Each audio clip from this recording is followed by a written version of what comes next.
இந்த காரக்குழம்புல பார்த்தீங்கன்னா, நான் புளிய கரைச்சு அதில காய்கறிய போட்டு பண்ணியிருக்கேன். அதுக்கு என்ன எக்ஸ்ப்ளனேஷன்னு நான் சொல்றத விட இத கேட்டீங்கன்னா உங்களுக்கே புரியும். நேஷனல் இன்ஸ்டிடியூட் ஆஃப் நியூட்ரிஷன்ல ஒரு புத்தகம் எழுதியிருக்காரு. இந்தியன் ஃபங்ஷனல் ஃபுட்ஸ்ன்ட்டு. அதுல ஒரு கட்டுரை நான் படிச்சேன், அசந்து போச்சு எனக்கு. அந்த கட்டுரை படிச்சு அவ்வளவு இதா இருந்துச்சு. புளியில் காய்கறிகளை ஊற வைத்தால் மட்டும்தான் அந்த காய்கறிகளினுடைய சத்துக்கள் வேக வைக்கும் பொழுது பாதுகாக்கப்படும்.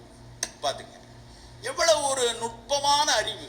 ஒரு முருங்கைக்காயோ கத்திரிக்காயோ வெண்டைக்காயோ புளிக்கரைசல்ல ஊற வச்சு புளிக்கரைசலோடு சேர்த்து வேகும் பொழுது புளியில் இருக்கக்கூடிய டாட்டாரிக் ஆசிடோ எலுமிச்சம்பழத்தில் இருக்கக்கூடிய அந்த சிட்ரிக் ஆசிடோ அந்த அமிலத்தன்மையும் இந்த காய்கறிகளில் இருக்கக்கூடிய புரதத்திற்கு அது கவசமாக இருந்து காய்கறிகளினுடைய புரதம் பெருவாரியாக சேதமடையாமல் கொதிப்படையும் போது வேக வைக்கும் போது சத்துக்கள் இழக்காமல் இருக்க புளிக்கரைசலை தான் வைக்கணும்னு இருக்கான்.